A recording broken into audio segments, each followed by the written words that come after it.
Unlisted stock আজকের দিনে একটি সুযোগ না একটি বড় ফাঁদ? আপনি কি জানেন কিছু শ্রেণীর মানুষ যারা শেয়ার মার্কেটে লিস্টেড হওয়ার আগেই স্টক কিনে অনেক লাভবান হয়ে যাচ্ছে?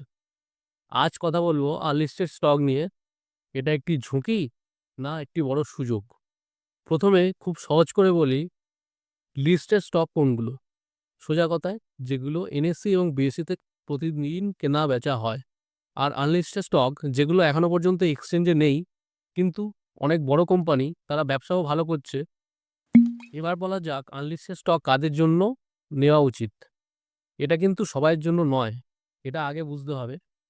যাদের রিস্ক নেওয়ার মাইন্ডসেট আছে, তাদের পোর্টফোলিওর কিছু অংশ একটু রিস্ক নিতে চাইছেন এবং ধৈর্য আছে 3 থেকে 7 বছরের জন্য, এবং যারা প্রতিদিন বাজার ওঠানামাকে মনিটর করে না, হাই রিস্ক এবং হাই রিওয়ার্ড এটা বোঝেন। আর আপনি যদি ডেইলি প্রাইস ওঠানামা থেকে নার্ভাস হয়ে যান, তাহলে এটা আপনার জন্য নয়। এবার আসি আনলিস্টেড স্টকে কতটা রিস্ক আছে।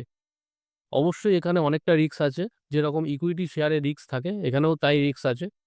এখানে আরও যে রিস্কগুলো আছে, এখানে লিকুইডিটি কম থাকে, আইপিও দেরি করে আসতে পারে, আবার নাও আসতে পারে, এবং প্রাইস অনেকটা ভোলাটাইল। কিন্তু ঠিক কোম্পানি ধরতে পারলে রিটার্নটা অনেকটা এক্সট্রা অর্ডিনারি হতে পারে।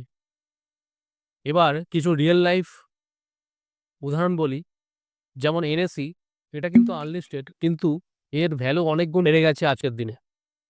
এবং আরও কিছু যারা লিস্টেড স্টক আছে, এইচডিএফসি, এএমসি, আইসিআইসিআই প্রুডেন্সিয়াল এবং নাজারা টেকনোলজিস, অর্থাৎ আইপিও আসার আগে যারা এইগুলোকে ধরেছিল, আজকে তাদের রিটার্ন কিন্তু অনেকটাই বেড়ে গেছে। এবার আসি মোস্ট ইম্পর্টেন্ট যেটা, আজকের দিনে কোন আনলিস্টেড স্টকগুলো আছে যেগুলো ভবিষ্যতে ভালো কিছু পারফর্ম করতে পারে। আগেই আমরা আলোচনা করলাম এনএসসি, এবং এরপরে আমরা বলবো SBI, AMC, CIL, Kochi international airport, এবং আরও অনেক কিছু। সব কিনতে হবে না, কিন্তু নজরে আপনারা রাখতে পারেন। আনলিস্টেড স্টক কোনো জাদু না, আবার কোনো জুয়াও নয়। এটা একটি স্ট্র্যাটেজি যেটা বুঝে হিসাব করে করতে হয়। অযথা হোয়াটসঅ্যাপে টিপস দেখে এখানে ইনভেস্ট করতে যাবেন না।